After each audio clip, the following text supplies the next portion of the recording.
ڈوبی now کو تیرا دیتے ہیں غوث اعظم۔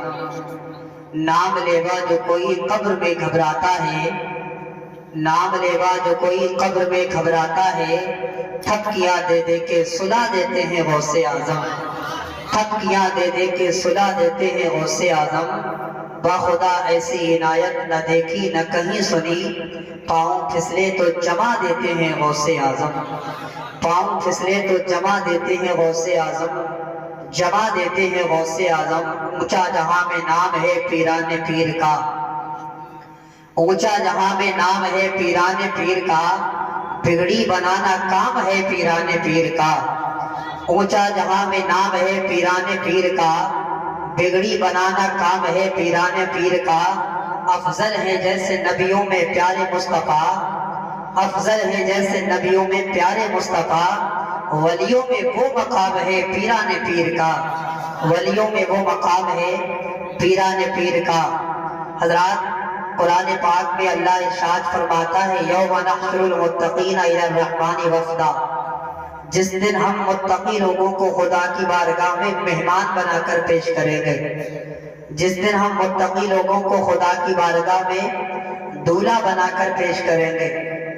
اب ذرا قرآن سے پوچھتے ہیں، قرآن ذرا یہ تو بتا یہ متقی لوگ ہیں کون؟ ان متقیوں کو ذرا کھول کر بتا دے۔ تو نے بتایا آدم ہے، ہم نے مان لیا۔ تو نے بتایا نوح ہے، ہم نے مان لیا۔ تو نے بتایا شیش ہے، ہم نے مان لیا۔ تو نے بتایا یونس ہے، ہم نے مان لیا۔ تو نے بتایا یوسف ہے، ہم نے مان لیا۔ اب ذرا قرآن یہ تو بتا، تو نے کہا ہے متقی لوگوں کو خدا کی بارگاہ میں دولہا بنا کر پیش کریں گے، تو یہ متقی لوگ ہیں کون؟ ذرا یہ بھی بتا دے۔ تیرے اندر تو ہر چیز کا ذکر موجود ہے۔ خود قرآن کہتا ہے وَلَا رَطْبٍ وَلَا يَابِسٍ إِلَّا فِي كِتَابٍ مُبِينٍ، اس میں خشکی اور تری کا ایسا کوئی ذکر نہیں ہے جو قرآن میں موجود نہ ہو۔ پتہ لگا جو خشکی ہے وہ قرآن میں ہے، جو تری ہے وہ قرآن کے اندر موجود ہے۔ ہر چیز قرآن میں ہے، تو قرآن بتا تو صحیح متقی لوگ کون ہیں؟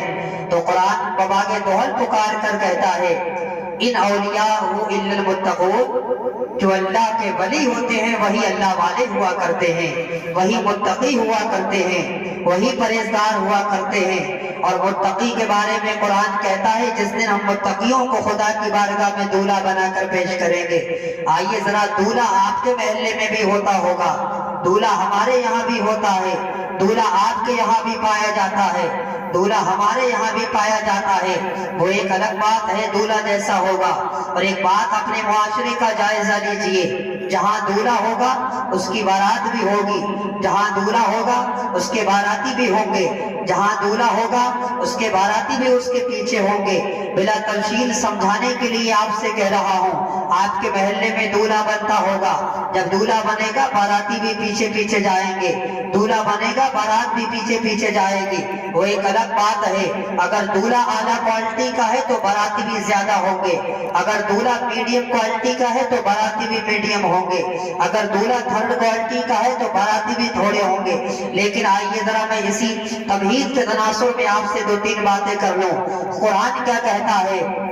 قرآن کہتا ہے جس دن متقی لوگوں کو خدا کی بارگاہ میں ہم دولہا بنا کر پیش کریں گے۔ اب ذرا توجہ کر لیں اور اپنے یہاں چمن نگریہ سے شروع ہو جائیں۔ یہ جو اللہ والے آج سرکار چمن شاہ بابا آرام کر رہے ہیں، یہ اللہ والے ایسے ہی نہیں بن گئے پیارے، یہ اللہ والے ایسے بنے ہیں انہوں نے پہلے اللہ کو راضی کیا ہے، اپنی زندگی تقوی کی زندگی اختیار کی ہے، اپنی زندگی کو خدا کی محبت میں فنا کر دیا ہے، اپنی زندگی کو خدا کی بارگاہ میں پیش کر دیا ہے، تب کہیں اللہ نے یہ مرتبہ ان کو عطا فرمایا ہے، اور قیامت تک یہ دربار ایسے ہی چمکتے رہیں گے۔ آئیے ذرا اسی تناظر میں گفتگو کر لی جائے۔ جس دن قرآن کہتا ہے متقی لوگوں کو خدا کی بارگاہ میں دولہا بنا کر ہم پیش کریں گے، خدا کی بارگاہ میں دولہا کون بنیں گے؟ متقی لوگ جو اللہ والے ہیں، متقی لوگ جو اللہ سے محبت کرنے والے ہیں، متقی لوگ جو خدا سے محبت کرنے والے ہیں۔ بلا تشویش و تمثیل جب دولہا ہوگا اس کے باراتی ہوں گے، ہم اپنی زبان میں کہہ دیں، جس وقت سرکار چمن شاہ بابا کو خدا کی بارگاہ میں دولہا بنا کر فرشتے پیش کرتے ہوں گے تو چمن نگریا کے جتنے زندہ دل مسلمان چمن شاہ بابا سے محبت کرتے ہوں گے سارے باراتی بن کر پیچھے پیچھے جنت کی طرف جانے لگیں گے۔ اور آگے بڑھیے پیارے، جس وقت میں ہمارے شیخ سرکار تاج الشریعہ کو خدا کی بارگاہ میں دولہا بنا کر پیش کیا جائے گا، اس وقت جتنے غلامانی ازہری ہوں گے تمام باراتی بن کر پیچھے پیچھے جنت میں جائیں گے۔ اور آگے بڑھیے پیارے، جس وقت میں سرکار مفتی اعظم اسلام کو خدا کی بارگاہ میں دولہا بنا کر پیش کیا جائے گا تو جتنے غلامان نوری ہوں گے تمام باراتی بن کر مفتی اعظم کے پیچھے پیچھے جنت میں جائیں گے۔ اور آگے بڑھیے پیارے، سرکار اعلیٰ حضرت امام اہل سنت آبروہ اہل سنت مجدد میت ماضیہ و حاضرہ سرکار امام احمد رضا محدث بریلوی کو جس وقت خدا کی بارگاہ میں دولہا بنا کر پیش کیا جائے گا تو جتنے غلامان اعلیٰ حضرت ہوں گے وہ باراتی بن کر پیچھے پیچھے جنت میں جائیں گے۔ اور آگے بڑھیے پیارے، چلتے ہیں تصور کی دنیا میں، سرزمین مہرارہ شریف سیدنا سرکار شاہ آل رسول احمد مہراروی کو جس وقت میں خدا کی بارگاہ میں دولہا بنا کر پیش کیا جائے گا تو جتنے غلامان آل رسول ہوں گے تمام کے تمام خدا کی بارگاہ میں باراتی بن کر پیچھے پیچھے جنت میں جاتے ہوں گے۔ اور آگے بڑھیے پیارے، چلیے بلگرام کی سرزمین پر میر عبد الواحد بلگرامی کو جس وقت میں خدا کی بارگاہ میں دولہا بنا کر پیش کیا جائے گا تو جتنے غلامان واحدی ہوں گے تمام کے تمام میر عبد الواحد بلگرامی کے ساتھ پیچھے پیچھے باراتی بن کر جنت میں جاتے ہوں گے۔ اور آگے بڑھیے پیارے، جس وقت میں سرکار سیدنا مخدوم اشرف سمنانی جہانگیر رحمت اللہ تعالی علیہ کو خدا کی بارگاہ میں دولہا بنا کر پیش کیا جائے گا تو جتنے غلامان اشرفی ہوں گے تمام خدا کی بارگاہ میں باراتی بن کر پیچھے پیچھے جنت میں جاتے ہوں گے۔ اور آگے بڑھیے پیارے، چلیے بکرپور کی سرزمین پر جس وقت میں تاج الاسفیاء کو جس وقت میں تاج الاسفیاء کو سیدنا زندہ شاہ مدار بدیع الدین قطب المدار کو خدا کی بارگاہ میں دولہا بنا کر پیش کیا جائے گا تو جتنے سچے مداری ہوں گے مدار پاک سے محبت کرنے والے ان تمام کو خدا کی بارگاہ میں باراتی بنا کر پیش کر دیا جائے گا۔ اور آگے بڑھیے پیارے، تصور اپنا قریب کریے، چلتے ہیں ہندوستان کے راجہ کے پاس، ہمارے اور آپ کے خواجہ کے پاس جس وقت میں غیاث الدین ابن محمد جس وقت میں معین الدین ابن غیاث الدین کو خدا کی بارگاہ میں دولہا بنا کر پیش کیا جائے گا، اس وقت میں جتنے غلامان چشتی ہوں گے تمام کے تمام خدا کی بارگاہ میں باراتی بن کر پیچھے پیچھے جنت میں جائیں گے۔ اب باری آتی ہے اس کی جس کا جلسہ سجائے بیٹھے ہو، اب باری آتی ہے اس کی جس کے پروگرام میں بیٹھے ہو، یعنی سیدنا سرکار غوث الاعظم کی، پیروں کے پیر کی، میروں کے میر کی، سرکار سرکارہ کی، سیدنا قطب الاقطاب کی، فرد الافراد کی، غوث الاغواث کی، امام الاولیاء کی، ولی الاولیاء کی، سند الاولیاء کی، جس وقت میں خدا کی بارگاہ میں غوث پاک کو دولہا بنا کر پیش کیا جائے گا تو جتنے قادری حضرات ہوں گے تمام کے تمام غوث پاک کے پیچھے پیچھے باراتی بن کر جنت میں جاتے ہوں گے اور خدا کی بارگاہ میں ایک آواز بلند ہوگی، ندا دے گا منادی حشر میں یوں قادریوں کو، ندا دے گا منادی حشر میں یوں قادریوں کو، کدھر ہے قادری کر لیں نظارہ غوث اعظم کا، جناب غوث دولہا اور براتی اولیاء ہوں گے، جناب غوث دولہا اور براتی اولیاء ہوں گے، مزہ دکھلائے گا محشر میں زہرا غوث اعظم۔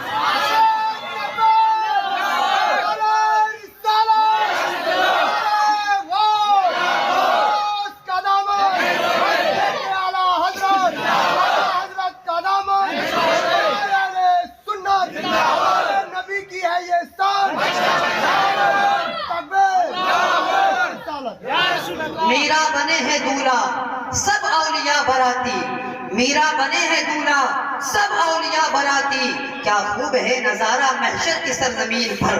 آئیے ذرا میں آپ کو تصور کو قریب کروں، سیدنا سرکار غوث پاک کی مجلس میں حاضر ہیں، یہ کون غوث اعظم ہے؟ میرے امام بریلی سے پکار کر کہتے ہیں، امام فرماتے ہیں جو تیرا طفل ہے کامل ہے یا غوث، جو تیرا طفل ہے کامل ہے یا غوث، تو فیلی کا لقب واصل ہے یا غوث۔ دوسرے مقام پہ فرماتے ہیں مصطفیٰ کے تنے بے سائے کا سایہ دیکھا، مصطفیٰ کے تنے بے سائے کا سایہ دیکھا، جس نے دیکھا میری جان جلوائے زیبا تیرا، ابن زہرا کو مبارک ہو عروس قدرت، ہم قادری پائیں تصدق میرے دولہا تیرا۔ یہ سرکار اعلیٰ حضرت فرماتے فرماتے ہیں, میرے پیر فرماتے ہیں, پیروں کے آپ پیر ہیں یا غوث المدد, پیروں کے آپ پیر ہیں یا غوث المدد, اہل صفا کے میر ہیں یا غوث المدد, صدقہ رسول پاک کا جھولی میں ڈال دو, ہم قادری فقیر ہیں یا غوث المدد, ہم قادری فقیر ہیں یا غوث المدد.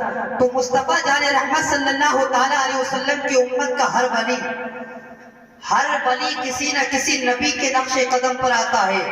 میرے امام میرے غوث اعظم فرماتے ہیں ہر ولی کسی نہ کسی نبی کے نقش قدم پر آتا ہے, اور میں اپنے نانا جان محمد رسول اللہ کے نقش قدم پر آیا. تبھی تو امام نے کہا تھا مصطفیٰ کے تنے بے سائے کا سایہ دیکھا, جس نے دیکھا میری جان جلوے زیبا تیرا, ورفعنا لک ذکرک کا ہے سایہ تجھ پر, ذکر اونچا ہے تیرا بول ہے بالا تیرا.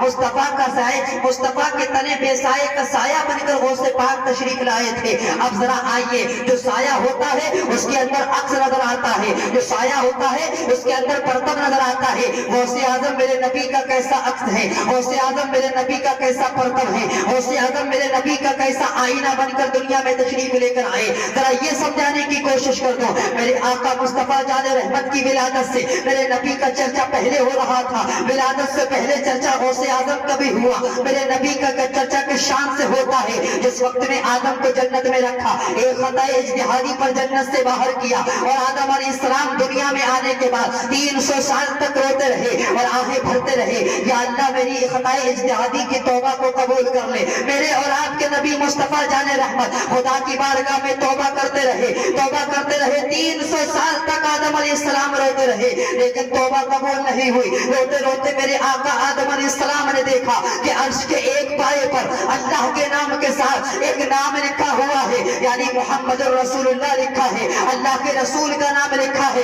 اب آدم علیہ السلام نے سوچا یہ نام اللہ کو پیارا ہوگا, یہ نام اللہ اس کے محبت کرتا ہوگا, اسی نام کے وسیلے سے دعا کرتے ہیں. میرے آقا آدم علیہ السلام جنت سے اتر کر جب زمین پر آتے ہیں, 300 سال رونے کے بعد خدا کی بارگاہ میں عرض کرتے ہیں پروردگار یہ نام جو عرش کے پائے پہ لکھا ہوا ہے, یہ نام جو عرش کے پلر پہ لکھا ہوا ہے, اس نام سے ضرور تجھے محبت ہوگی, اس نام سے ضرور تجھے پیار ہوگا, اس نام سے ضرور تجھے الفت ہوگی. اے میرے پروردگار عالم, اسی نام کا وسیلہ ہے تو میری توبہ کو قبول کر لے. جس وقت میں آدم علیہ السلام نے نام محمد کا واسطہ دیا, میرے آقا کا واسطہ دیا, آدم علیہ السلام کی لفظ پیغمبرانہ کی خدا کی بارگاہ میں معافی قبول ہو جاتی ہے. گویا کہ آدم علیہ السلام اس دنیا میں تشریف لا کر میرے نبی کا ڈنکا بجا رہے ہیں, میرے نبی کے خطبہ پڑھ رہے ہیں, میرے نبی کے چرچے کر رہے ہیں. اب باری آتی ہے نوح علیہ السلام کی. اس وقت میں نوح دنیا میں آتے ہیں اور کشتی کو کنارہ نہیں مل رہا تھا. نوح علیہ السلام نے کشتی بنائی, کشتی کو کنارہ نہیں مل رہا تھا. تو جب کشتی کے پائے پر لکھا دیکھا, کشتیوں کے تختیوں پر لکھا دیکھا, ایک نام کیا لکھا ہے جو فرشتوں کے ذریعے آسمان سے نازل کیا گیا ہے, اسی نام کی برکت سے نوح علیہ السلام نے من میں دعا کی, اپنے من میں دعا کی, اے میرے پروردگار عالم اس نام کی برکت سے میری کشتی کو جودی پہاڑ کا کنارہ دے دے. نام محمد کیا ملا, نوح علیہ السلام کی کشتی کو جودی پہاڑ کا کنارہ مل گیا. گویا کہ حضرت نوح نے میرے نبی کے خطبے پڑھے, حضرت نوح نے میرے نبی کے چرچے پڑھے, حضرت نوح نے میرے نبی کا ڈنکا بجایا. اور آگے بڑھیے پیارے, جس وقت میں باری آتی ہے عیسیٰ ابن مریم کی, میرے نبی سے پہلے جو نبی آئے تھے انبیاء بنی اسرائیل کا ان پر خاتمہ ہوا. حضرت عیسیٰ ابن مریم اس دنیا میں آ کر ایک جنگل سے گزر رہے تھے. جنگل سے گزرتے گزرتے جناب عیسیٰ مریم کے جوتے کا تسمہ کھل جاتا ہے, اور جوتے کا تسمہ کھلنے کے بعد ہماری پیچھے پیچھے دوڑے سرکار ہم باندھتے,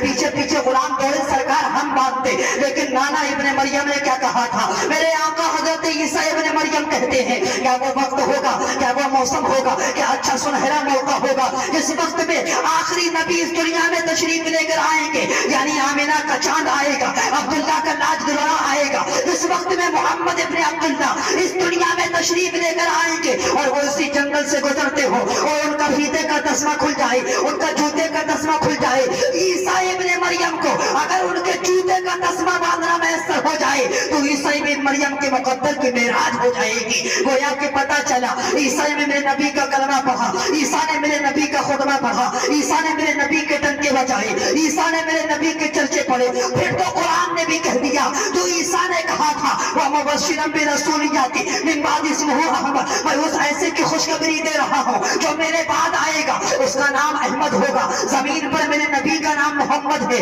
آسمانوں پر نبی کا نام احمد ہے۔ عیسیٰ ابن مریم نے میرے نبی کے خطبے پڑھے، حضرت آدم نے میرے نبی کے ڈنکے بجائے، حضرت نوح نے میرے نبی کے چرچے پڑھے، حضرت یعقوب نے میرے نبی کو یاد کیا، حضرت یونس نے میرے نبی کو یاد کیا، حضرت ابراہیم نے میرے نبی کو نارے نمرود میں یاد کیا، حضرت موسیٰ نے میرے نبی کو یاد کیا۔ ہر نبی میرے نبی کا ڈنکا بجاتا آیا۔ اسی طریقے سے دیکھ لیجئے سرکار غوث پاک سے پہلے جتنے بھی ولی دنیا میں تشریف لے کر آئے، ہر نبی نے میرے غوث کا چرچا پڑھا، ہر نبی نے میرے غوث کا خطبہ پڑھا، ہر نبی ہر ولی نے میرے غوث کا کلمہ پڑھا، ہر نبی نے میرے غوث کے ڈنکے بجائے۔ اور کس شان سے بجاتے ہیں؟ حضرت حسن بصری کو دیکھ لیجئے، بصرہ کے منبر پر کھڑے ہو کر اپنی جائے نماز سمیٹتے ہیں اور اپنے مرید کو دیتے ہیں اور کہتے ہیں میرے مرید یہ جائے نماز تیری میرے پاس امانت ہے، تیرے پاس میری یہ امانت ہے، اسے اپنے پاس رکھ لینا اور اس کو منتقل ہوتا ہوا پیڑھی در پیڑھی منتقل کرتے رہنا۔ مرید نے پوچھ لیا سرکار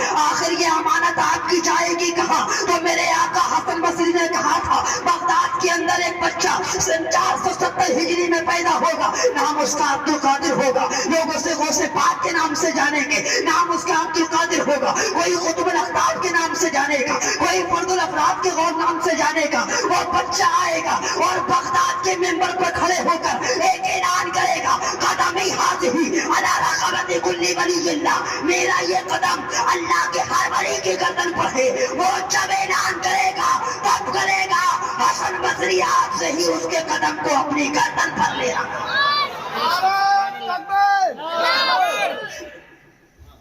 نعرہ تکبیر، نعرہ رسالت، نعرہ غوث، غوث کا دامن، عزت اعلیٰ حضرت، حضرت کا دامن، علماء اہل سنت، ہمارے نبی کی ہے یہ شان۔ نعرہ تکبیر، نعرہ رسالت۔ ہر ولی نے میرے نبی کا چرچا، میرے غوث اعظم کا چرچا کیا۔ خود امام فرماتے ہیں جو ولی قبل تھے یا بعد ہوئے یا ہوں گے، سب ادب رکھتے ہیں دل میں میرے آقا تیرا، سب ادب رکھتے ہیں دل میں میرے آقا تیرا۔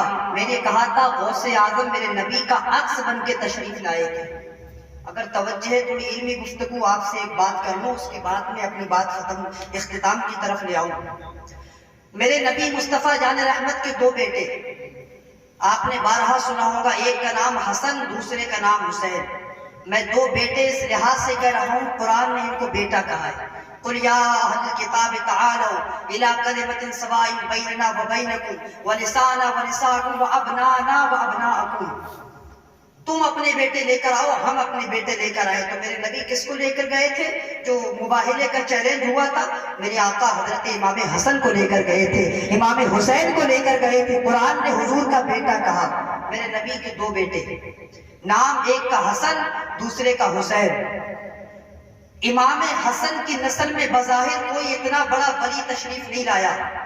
بالکل اسی طریقے سے اوپر پہلے ایک مثال سمجھا دوں جو میرے نبی کا پرتب سمجھ میں آ جائے۔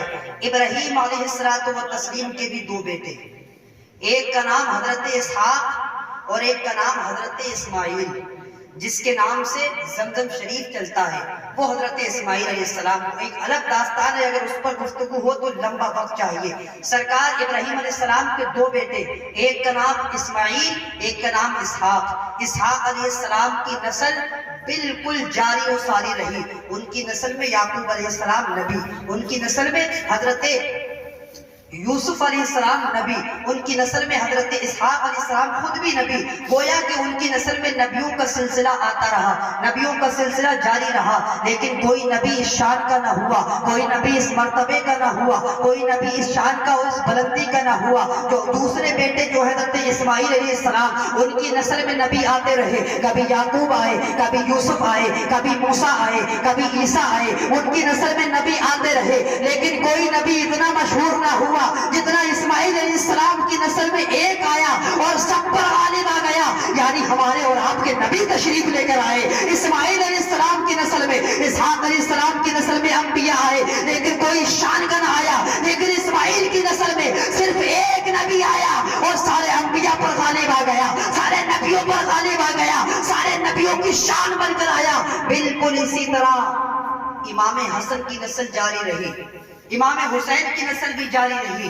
امام حسین کی نسل میں بڑے بڑے اولیاء آئے، کبھی امام زین العابدین آئے، کبھی امام محمد باقر آئے، کبھی امام محمد جعفر صادق آئے، کبھی موسیٰ کاظم آئے، کبھی موسیٰ حضرت حسن بصری آئے، کبھی حضرت امام تقی آئے، کبھی امام نقی آئے۔ یہ سارے اولیاء کرام تشریف لے کر آئے امام حسین کی نسل میں، لیکن مولا امام حسن کی نسل میں شان کا کوئی ولی نہیں آیا جو اتنا شان کا امام حسن کی اولاد آئی، اور امام حسن کی ایک اولاد اسی طریقے سے اسحاق علیہ السلام کی تمام اولاد پر اسماعیل علیہ السلام کی ایک اولاد غالب آ گئی۔ ایسا ہی مولا امام حسین کی تمام اولاد پر، امام حسین کی نسل میں جتنے اولیاء آئے، چاہے امام باقر ہو، چاہے امام جعفر صادق ہو، چاہے امام باقر ہو، چاہے امام تقی ہو، چاہے امام نقی ہو، جتنے اولیاء آئے سب پر مولا حسن کی نسل میں ایک آیا عبد القادر بن کر، ایک آیا غوث اعظم بن کر، اور تمام اولیاء کے اوپر غالب آ گیا۔ کیسے پردہ بن کر تشریف لائے ہیں مولا غوث اعظم میرے آقا کے، میرے آقا مصطفیٰ رحمت صلی اللہ تعالیٰ علیہ وسلم کا عکس جمیل بن کر تشریف لائے تھے۔ مصطفیٰ کے تنے بے سائے کا سایہ دیکھا جس نے دیکھا میری جان جلوے زیبا تیرا۔ میرے آقا سرکار غوث اعظم سن 470 ہجری میں دنیا میں تشریف لاتے ہیں، اور 470 ہجری کے بعد 91 سال دنیا میں کاٹتے ہیں سرکار غوث اعظم بظاہر، اور 91 سال کے بعد میرے نبی مصطفیٰ جان رحمت کا یہ لاڈلا جس کے بارے میں امام نے کہا تھا تیری سرکار میں لاتا ہے رضا اس کو شفیع، جو میرا غوث ہے اور لاڈلا بیٹا تیرا۔ 91 سال کی زندگی اس دنیا میں رہ کر سرکار غوث اعظم چلے جاتے ہیں۔ غوث اعظم کا شان اللہ الصمد، توجہ ہے آپ کی، ذرا محبت سے بولیں سبحان اللہ۔ غوث اعظم کی شان بلند و رفیع، بہت اعلیٰ سرکار غوث پاک کی شان، لیکن میرے آقا سرکار غوث اعظم کے غلاموں کی شان بہت اعلیٰ، غلاموں کی شان بہت اعلیٰ غوث اعظم کی۔ سرکار غوث پاک کی غلاموں کی شان کیا ہے ذرا بتا دوں تھوڑی سی، اجازت ہو ذرا محبت سے بولیں سبحان اللہ۔ ایک غلام ہے غوث اعظم کا، نام ہے اس کا معین الدین ابن غیاث الدین، اجمیر کی دھرتی پر ہے۔ جب تک ہندوستان کے گھر گھر سے، ہندوستان کے مسجد کے میناروں سے، ہندوستان کے مدرسوں کی درسگاہوں سے جب تک اللہ اس کے رسول کا نام لیا جاتا رہے گا، غریب نواز کے لیے کوئی الگ سے جلسہ یا مدرسہ یا مسجد قائم کرنے کی ضرورت نہیں ہے، اس لیے کہ غریب نواز کی بارگاہ میں خراج عقیدت اپنے آپ پیش ہوتا رہے گا۔ 90 لاکھ کو کلمہ پڑھانے والے غریب نواز، پتہ نہیں ہمارے باپ دادا کون سے گھاٹی میں سفر کرتے ہوتے، پتہ نہیں ہمارے باپ دادا کون سے کفر کی وادی کا سفر کرتے ہوتے اگر غریب نواز نہ آتے، میرے آقا سرکار غریب نواز نہ آتے۔ سرکار غریب نواز کی بارگاہ میں کسی مسجد کے امام کی ضرورت نہیں ہے کہ وہ غریب نواز کی بارگاہ میں خراج عقیدت پیش کرے۔ جب بھی مسجد کے میناروں سے اللہ اکبر کی صدائیں بلند ہوتی رہیں گی، غریب نواز کی بارگاہ میں خراج عقیدت پیش ہوتا رہے گا۔ یہ مسجد کے امام ہی تو ہیں جو تمہاری لاج بچائے ہوئے ہیں، یہ مسجد کے امام ہی تو ہیں تمہاری آبرو بچائے ہوئے ہیں، یہ مسجد کے امام ہی تو ہیں تمہارا تقدس بچائے ہوئے ہیں، یہ مسجد کے امام ہی تو ہیں ہم آپ کی عزت بچائے ہوئے ہیں۔ ورنہ ہم نے کس بہانے پر دین کو چھوڑ دیا ہے، ہم نے کس موڑ پر دین کو چھوڑ دیا ہے۔ ہمارے گھر میں اگر بچہ پیدا ہو جائے تو کان میں پڑھنے والا اذان کوئی نہیں ہوتا، ہمارے گھر میں اگر بچہ پیدا ہو جائے تو اس کی نماز جنازہ بھی پڑھانے والا کوئی نہیں ہوتا۔ یہ مسجدوں کے اماموں کا آپ شکریہ ادا کیا کریں، اس لیے کہ دین بچایا ہے تو مسجد کے اماموں نے بچایا ہے، دین بچایا ہے تو مدرسے کے مدرس نے بچایا ہے، دین بچایا ہے تو مسجد کے امام نے بچایا ہے۔ اس لیے کہ مسجد مسجد کا امام ہوگا تبھی ہمارے بچوں کے کانوں میں اذانیں ہوگی، مسجد کا امام ہوگا تبھی ہمارے بچوں کو تہذیب سکھایا جائے گا، مسجد کا امام ہوگا تبھی ہمارے بچوں میں تمدن آئے گا، مسجد کا امام ہوگا تبھی ہمارے بچوں میں ادب آئے گا، مسجد کا امام ہوگا تبھی ہمارے بچوں کو پتہ لگے گا پڑوس سے کیسی بات کی جاتی ہے، مسجد کا امام ہوگا تبھی ہمارے بچوں کو پتہ لگے گا کہ چھوٹوں سے کیسے شفقت کی جاتی ہے، مسجد کا امام ہوگا تبھی ہمیں آپ کو پتہ لگے گا علماء کا ادب کیسے کیا جاتا ہے، ممبر رسول کو کیسے سجایا جاتا ہے، یہ مسجد کا امام آپ کو بتائے گا۔ اگر مسجد کا امام نہ ہوگا ہمارے بچوں میں علم نہ آئے گا، ہمارے بچوں میں تہذیب نہ آئے گی، ہمارے بچوں میں تمدن نہیں آئے گا، ہمارے بچوں میں سلیقہ نہیں آئے گا، ہمارے بچوں میں ادب نہیں آئے گا۔ جب تک امام رہے گا جب تک بچے پڑھتے رہیں گے، جب تک امام رہے گا جب تک بچے آگے بڑھتے رہیں گے، جب تک امام رہے گا جب تک مسجدیں آباد رہیں گے، جب تک امام رہے گا۔ اور امام تو قوم کا بادشاہ ہوا کرتا ہے، امام تو قوم کا سردار ہوا کرتا ہے، امام تو قوم کا رہنما ہوا کرتا ہے۔ امام کے ہاتھ میں پوری بستی کی لگام ہوتی ہے، جس طریقے سے امام بول دے اسی طرح پوری بستی کو جانا پڑے گا۔ عرض یہ کر رہا تھا سرکار غریب نواز رحمت اللہ تعالیٰ علیہ کے جو میرے آقا کے سچے غلام ہے، سرکار غوث پاک رضی اللہ تعالیٰ عنہ کی بارگاہ میں 57 دن گزارتے ہیں سرکار غریب نواز۔ 57 دن گزارنے کے بعد حضور غوث پاک کی بارگاہ میں عرض کرتے ہیں سرکار ہمیں آپ عراق کی بادشاہت عطا کر دیجئے۔ دیکھ رہے ہیں غوث پاک سے کون مانگ رہا ہے؟ غریب نواز، ہندوستان کے بادشاہ سرکار غریب نواز غوث اعظم سے مانگ رہے ہیں۔ غوث پاک نے یہ نہیں کہا کہ مانگنا ہے خدا سے مانگنا ہے اللہ سے مانگنا ہے تو اس سے مانگ وہی دے گا، میں دینے والا نہیں ہوں۔ جو آج ہم پر فتوے لگاتے ہیں نا، اللہ کے ولیوں سے نہیں مانگنا چاہیے، بس اللہ سے مانگنا چاہیے، ڈائریکٹ اللہ سے مانگنا چاہیے، اللہ ہی دے گا، اللہ کے علاوہ کوئی نہیں دے گا۔ تو ایک بات یاد رکھ لیں، ہم بھی کہتے ہیں ہاں بے شک دینے والا اللہ ہے، لیکن کبھی واسطہ چمن شاہ بابا بنتے ہیں، کبھی غوث اعظم بنتے ہیں، کبھی غریب نواز بنتے ہیں، کبھی سرکار اعلیٰ حضرت بنتے ہیں۔ ہم بھی تو کہتے ہیں دینے والا وہی ہے، ہاں وہی دے گا، لیکن سرکار غریب نواز پہ فتویٰ لگاؤ مانگنے سے پہلے۔ سرکار غریب نواز نے کوئی بیٹا نہیں مانگا، غریب نواز نے کوئی منت نہیں مانگی، سرکار غریب نواز نے میرے آقا غوث اعظم سے کوئی اپنے لیے کچھ نہیں مانگا۔ میرے آقا غریب نواز غوث پاک سے کہتے ہیں سرکار مجھے عراق کی بادشاہت عطا کر دیجئے۔ یہ کون غریب نواز ہیں؟ ذرا یہ مختصر تعارف میں آپ کو کرا دو۔ جس وقت ہندوستان میں تشریف لے کر آئے اس وقت میں ہندوستان میں ہر طرف کفر پھیلا ہوا تھا، ہر طرف کفر کی وادیاں تھی، ہر طرف کفر نے اپنے جال کو بچھا رکھا تھا۔ پرتھوی راج چوہان کا دور تھا، میرے آقا سرکار غریب نواز کے دور میں پرتھوی راج چوہان بادشاہت کر رہا تھا۔ پرتھوی راج چوہان کی امی جو تھی وہ بہت بڑی کاہنہ تھی، ستاروں کو دیکھ کر پہچان لیتی تھی کہ کون بندہ کہاں پر ہے، کون بندہ کیا کر رہا ہے۔ پرتھوی راج چوہان کی ماں نے کہا بیٹا پرتھوی راج ہندوستان میں وہ آ گیا جو تیری سلطنت کو مٹی میں ملا دے گا۔ اب تو بول جائیں سبحان اللہ۔ ہندوستان میں وہ آ گیا تیری سلطنت کی اینٹ سے اینٹ بجا دے گا۔ سرکار غریب نواز رحمت اللہ تعالیٰ علیہ کے آنے پر ماں نے بشارت دی کہ وہ آ گیا، تو پرتھوی راج چوہان نے کہا آ گیا اماں کوئی فکر نہیں، کوئی بات نہیں، میرے پاس سپہ سالار بہت ہے، میرے پاس جنگجو بہت ہیں، میرے پاس میری فوج بہت ہے، میرے پاس لشکر بہت ہے۔ اس بابا اس فقیر کا میں فقیر کو نیست و نابود کرا دوں گا، اس فقیر کو دنیا سے مٹا دوں گا، نہ رہے گا بانس نہ بجے گی بانسری۔ جس وقت میں سرکار غریب نواز کی بشارت ملی اس نے ایک کام کیا، سرکار غریب نواز کو مارنے کے لیے اپنے ایک سپاہی کو تیار کیا۔ توجہ میری طرف رکھیں، تقریر آپ کر رہے ہیں میں کر رہا ہوں، میرے بھائی چپل آپ کی کہیں نہیں جائے گی، میرے بھائی کہیں نہیں جائے گی، کوئی نہیں لے جائے گا۔ یہاں بہت لوگ بیٹھے ہیں، وہ ایک الگ بات ہے، اکیلا کوئی ہوتا تو آپ ہی کے لے جاتا۔ درود شریف پڑھ لیں، اللہم صلی علی سیدنا و مولانا محمد و بارک وسلم، صلاۃ و سلام علیہ، محبت کے ساتھ بولیں سبحان اللہ۔ پرتھوی راج چوہان نے ایک بندہ تیار کیا، اور بندے کو تیار کرنے کے بعد کہا کہ فلاں جگہ پر فقیر ہے، اس کو تمہیں مارنا ہے۔ اس نے زہر میں ایک تلوار چبوئی، اپنے پیچھے چھپا لی، اور تلوار کو پیچھے چھپانے کے بعد سرکار غریب نواز کی محفل میں پہنچا. ایسے ہی سرکار غریب نواز باز فرما رہے تھے جیسے ہم اور آپ بیٹھے ہیں. محفل سجی ہوئی تھی.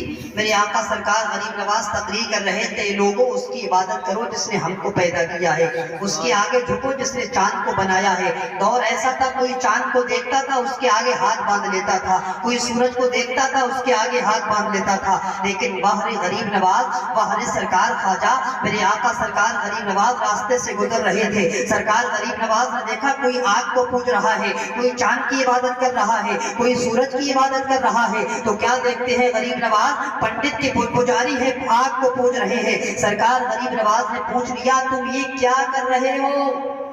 سرکار غریب نواز سے کہتے ہیں عبادت کر رہے آگ کی. کہا کس لیے؟ کہا اس لیے کہ ہمیں آگ جلائے نہ, ہمیں آگ نہ جلائے. سرکار غریب نواز نے فرمایا اچھا آگ نہ جلائے, اس میں ہاتھ ڈال کر دکھاؤ. تو کہا کتنی سال سے عبادت کر رہے ہو؟ کہا 40 سال سے. کہا اس میں ہاتھ تو ڈال کر دکھاؤ. کہا آپ کا کام ہے جلانا, بھی وہ جلا دے گی, آپ کا کام ہے. تو کہا میں یہی تو کہنا چاہتا ہوں, اس کی عبادت کرو جس نے آگ کو پیدا کیا ہے, اس کو پوجو جس نے سورج کو پیدا کیا ہے, اس کے آگے اپنی زمین کو جھکاؤ جس نے چاند کو پیدا کیا ہے. تو پنڈتوں نے غریب نواز سے پوچھا سرکار بابا جان ذرا یہ تو بتائیں اگر ہم اس کی عبادت کریں گے تو ہمیں ملے گا کیا؟ توجہ ہے, ملے گا کیا؟ تو سرکار غریب نواز نے فرمایا تم جس آگ کی عبادت کر رہے ہو اس میں 1 منٹ کے لیے ہاتھ نہیں ڈال سکتے. اس کی عبادت کرو گے تو تمہیں آگ کبھی جلائے گی نہ, کبھی نہیں جلائے گی. تو سرکار غریب نواز سے کہتے ہیں اچھا آگ نہیں جلائے گی, اس کی دلیل کیا ہے کہ آگ نہیں جلائے گی؟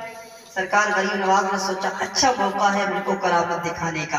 میرے آقا غریب نواز فرماتے ہیں اس کی عبادت کرنے والے کی بات تو بہت دور کی بات ہے, اس کے جسم سے ٹچ ہونے والی ایک جوتی کو بھی نہیں جلا سکتی ہے. میرے آقا غریب نواز اپنے پیر مبارک سے جوتی نکالتے ہیں, اپنی نالین نکالتے ہیں اور دہکتی ہوئی آگ میں ڈال دیتے ہیں. 5 منٹ کے بعد جب جوتی کو باہر نکالا جاتا ہے تو جوتی میں جتنے دھول تھی ساری دھول کو آگ نے صاف کر کے باہر پھینک دیا تھا. میرے آقا سرکار غریب نواز کی یہ کرامت دیکھ کر پنڈت کہتے ہیں سرکار ہاتھ بڑھائیے اور اسی کا اسلام, اسی اسلام میں داخل کر لیجئے اور اسی کی عبادت کرائیے جس کی آپ عبادت کرتے ہیں. وہی سرکار غریب نواز تقریر کر رہے ہیں. وہ آ گیا جس کو تیار کرا کر بھیجا تھا کہ تیار کر کے غریب نواز کو مارنا ہے. اچھا سرکار غریب نواز کا ایک اصول تھا. میرے آقا سرکار غریب نواز تقریر ختم ہونے کے بعد کہتے تھے کہ جسے جو کرنا ہے وہ کر لے, جسے کرنا ہے کر لے. میرے آقا سرکار غریب نواز تقریر کی بات کہتے ہیں سب لوگوں سے جسے جو کرنا ہے وہ کر لے. اب سرکار غریب نواز علیہ رحمت و رضوان جیسے ہی لوگ اٹھ کر جانے لگے آخر میں وہی بندہ بچا جس کو پرتھوی راج چوہان نے مارنے کے لیے بھیجا تھا. میرے آقا غریب نواز نے مسکرا کر کہا آپ بھی اپنا کام پورا کر لیجیے, آپ بھی اپنا کام پورا کر لیجیے. تب سرکار کون سا کام, کون سا کام؟ میرے آقا غریب نواز فرماتے ہیں وہ جو پیچھے چھپا کے لایا ہے وہ کس لیے لایا ہے, وہ کس لیے لایا ہے؟ سرکار غریب نواز کے قدموں میں گر کے کہتا ہے میرے سرکار جب اجمیر کے معین الدین کی شان کا یہ عالم ہے تو مدینے والے مصطفیٰ کی شان کا عالم کیا ہوگا؟ جب ان کے گدا بھر دیتے ہیں شان سمانہ کی جھولی, جب ان کے گدا بھر دیتے ہیں شان سمانہ کی جھولی, خدام کا یہ عالم ہے تو سرکار کا عالم کیا ہوگا؟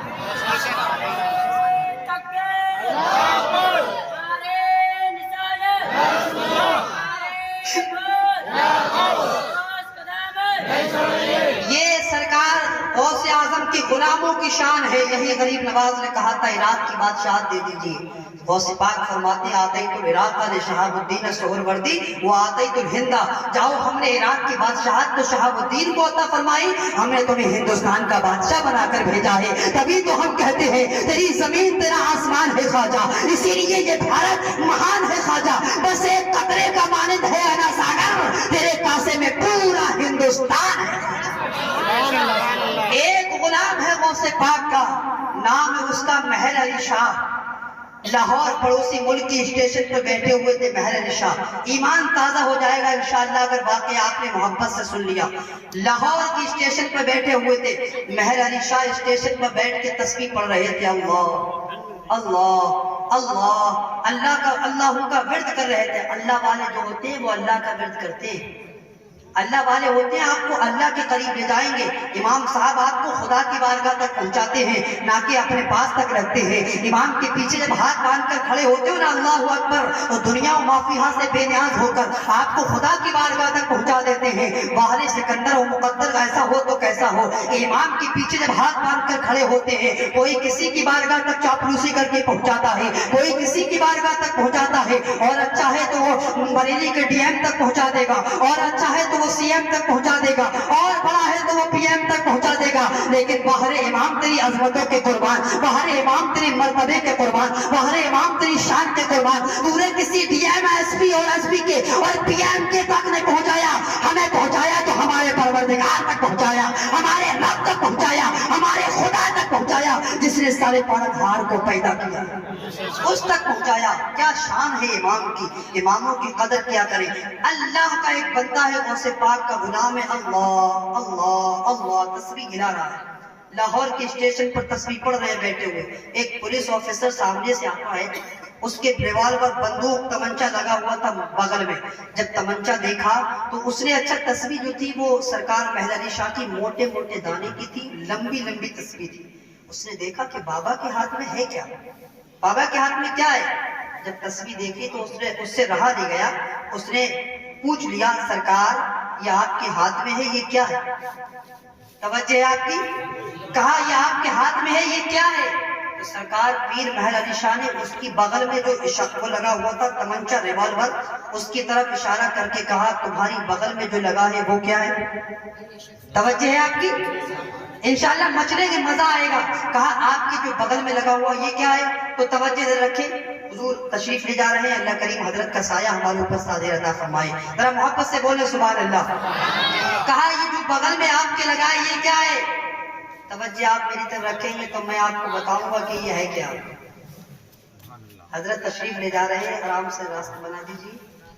بس اختتامی گفتگو سماعت کرنے میں اپنی بات کو ختم کر رہا ہوں. سرکار غوث پاک کے دیوانے کا ذکر چھڑ گیا ہے. دیوانوں کو دیوانہ بڑے تحقیر سے نہ دیکھو, دیوانہ بھی کچھ سوچ کے دیوانہ بنا ہے. اور سرکار مہر علی شاہ اللہ کا ذکر کر رہے تھے, اللہ اللہ اللہ اللہ کا ورد کر رہے تھے. جب ورد کرتے کرتے اس نے پوچھا آپ کے ہاتھ میں کیا ہے, تو مہر علی شاہ نے لوٹ کر کہا تمہارے بغل میں کیا ہے؟ جب بغل میں دیکھا اس نے میرے پستول ہے, تمنچا لگا ہوا ہے. اس نے کہا یہ بغل میں تو میرا ہتھیار ہے. حضرت کہا یہ میرا ہتھیار ہے. تو سرکار مہر علی شاہ نے ہاتھ اوپر کر کے کہا یہ میرا ہتھیار ہے. کہا یہ میرا ہتھیار ہے. اب اس کو تعجب ہوا, ہتھیار میں نے تو آج تک ایسا ہتھیار نہیں دیکھا. اس نے لوٹ کر سوال کر دیا آپ کا یہ ہتھیار ہے تو آپ کا یہ ہتھیار کس کام آتا ہے, کام کیا آتا ہے آپ کا ہتھیار؟ تو چمن نگریہ کے مسلمانوں تڑپیں گے آپ انشاءاللہ, زمانے تک اس واقعے کو یاد رکھیں گے. سرکار مہر علی شاہ نے کہا آپ کا ہتھیار کس کام آتا ہے؟ اس سے پوچھا آپ کا ہتھیار کس کام آتا ہے؟ تو مہر علی شاہ نے لوٹ کر کہا آپ کا ہتھیار کس کام آتا ہے؟ اس نے ریوالور نکالی, تمنچا نکالا اور اس میں دانے کو لگایا.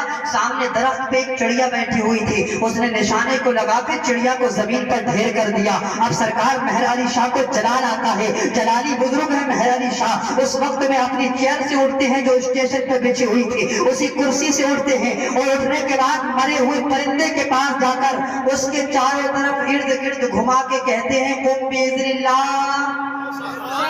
اللہ کے حکم سے زندہ ہو جا.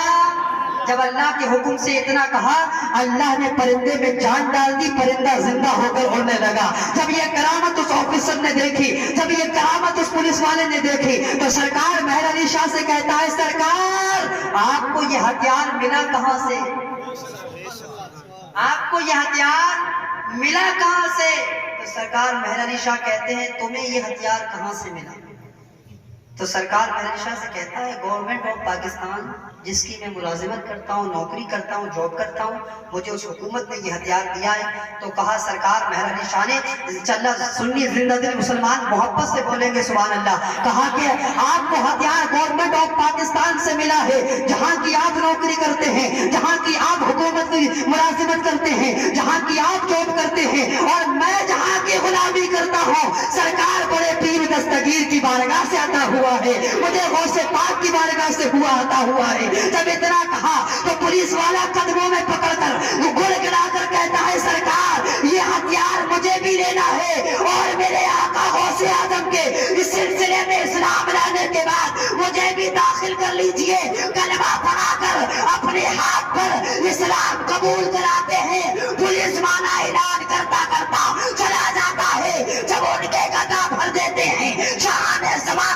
بولی خدا کا یہ عالم ہے تو سرکار کا عالم کیا؟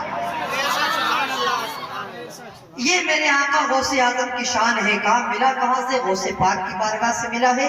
اسی غوث سے اپنا رشتہ مضبوط رکھیے, اسی غوث کو اپنے دامن میں سمیٹ لیجیے. جب آپ قادری بن جائیں گے تو انشاءاللہ میرا ایمان کہتا ہے جہاں قادریت ہوگی وہاں نمازی بھی ہوں گے, جہاں قادری ہوں گے وہاں روزہ بھی ہوگا, جہاں قادری ہوں گے وہاں پر سود نہیں ہوگا, جہاں قادری ہوں گے وہاں زنا نہیں ہوگا, جہاں قادری ہوں گے وہاں شراب کے اڈے نہیں ہوں گے, جہاں قادریت ہوگی وہاں پر اللہ الصمد عیاشی کے اڈے نہیں ہوں گے, جہاں قادریت ہوگی وہاں ایک دوسرے سے محبت ہوگی, جہاں قادریت ہوگی نمازیوں کے صفیں پھول ہوگی, جہاں قادریت ہوگی وہیں پہ اماموں کا سر کا تاج سمجھا جائے گا, جہاں قادریت ہوگی امام کو اپنا پیشوا سمجھا جائے گا, جہاں قادریت ہوگی امام کو اپنا رہنما سمجھا جائے گا. مگر شرط یہ ہے کہ سچے قادری بن جاؤ. کیسے قادری؟ میرے امام نے کہا تھا قادری بودن رضا باغ جنت مفت دار, قادری بن جاؤ رضا اللہ تمہیں فری میں جنت عطا کر دے گا. جب یہ مقولے کا قول ہم نے اپنے زمانے میں دیکھا تو میرے پیر سرکار تاج الشریعہ اس مصرے کی تصدیق کرتے کرتے دنیا نے دیکھا کہ اختر رضا کا جنازہ جا رہا ہے, دنیا نے دیکھا اختر رضا جا رہا ہے, دنیا کو چھوڑ کر جا رہا ہے. اب لوگوں کی محبت کم ہو جائے گی, لوگوں کی دلوں سے الفت کم ہو جائے گی, لیکن باغ سرکار تاج الشریعہ نانا نے اور دادا نے کہا تھا باغ جنت مفت دار, قادری ہوتا تجھے جنت فری میں مل جائے گی. یہ اعلان کرتا ہوا سرکار تاج الشریعہ دنیا سے جا رہے ہیں. اختر قادری خلد میں چل دیا, اختر قادری خلد میں چل دیا. خلد باہ ہر قادری کے لیے زندگی یہ نہیں ہے کسی کے لیے, زندگی ہے نبی کی, نبی کے قادری بن جائیں گے سب کچھ آپ کا ہو جائے گا. بس شرط ہے سچے قادری بن جائے. غوث پاک طواف کعبہ کرتے ہوئے گڑگڑا گڑگڑا کے کہتے ہیں یا اللہ میدان محشر میں مجھے بخش دینا ورنہ مجھے اندھا کر کے اٹھانا. یہ جس کی 11ویں مناتے ہیں نا پورا مہینہ وہ غوث کی شان ہے. حضور کی بارگاہ میں جب پہنچتے ہیں نا تو صرف ہاتھ جوڑ کر کہتے ہیں السلام علیکم یا جدی, اے میرے آقا آپ پر صلاۃ و سلام ہو. اور سنہری جالی کے سامنے ٹھہرتے نہیں ہیں غوث پاک. کسی نے دامن پکڑ لیا سرکار آپ کے تو نانا ہے آپ کیوں نہیں ٹھہرتے؟ پتا ہے غوث پاک نے کیا جواب دیا تھا؟ غوث پاک فرماتے ہیں اپنے گناہوں کی وجہ سے اپنے نانا کے سامنے کھڑے ہوتے ہیں مجھے شرم آتی ہے. مجھے آپ بتائیں سرکار غوث اعظم بڑے پیر دستگیر جس کا نام لے لے کر ہماری زندگی گزر رہی ہے, وہ حضور کی بارگاہ میں جا کے کہتے ہیں کہ مجھے شرم آتی ہے. ہم اور آپ کون سے منہ سے حضور کو چہرہ دکھائیں گے؟ ہماری زندگی پوری گناہوں میں گزر رہی ہے. صبح گناہ میں, دوپہر گناہ میں, شام گناہ میں, دن لہر میں کھونا تجھے, شب صبح تک سونا تجھے. شرم نبی خوف خدا یہ بھی نہیں وہ بھی نہیں, نہ شرم نبی نہ خوف خدا. اللہ کریم ہم سب کو غوث پاک کی تعلیمات پر عمل کی توفیق عطا فرمائے. دوران گفتگو کو اغلاط بتقاضۂ بشریت یا جان بوجھ کر یا سبقت لسانی کی وجہ سے ہو گئے. آپ تمام کو گواہ بنا کر زندگی کے سارے گناہوں سے توبہ کرتا ہوں. استغفر اللہ پڑھی میرے ساتھ استغفر اللہ ربی من کل ذنب واتوب الیہ. وآخر دعوانا الحمدللہ. السلام علیکم ورحمۃ اللہ.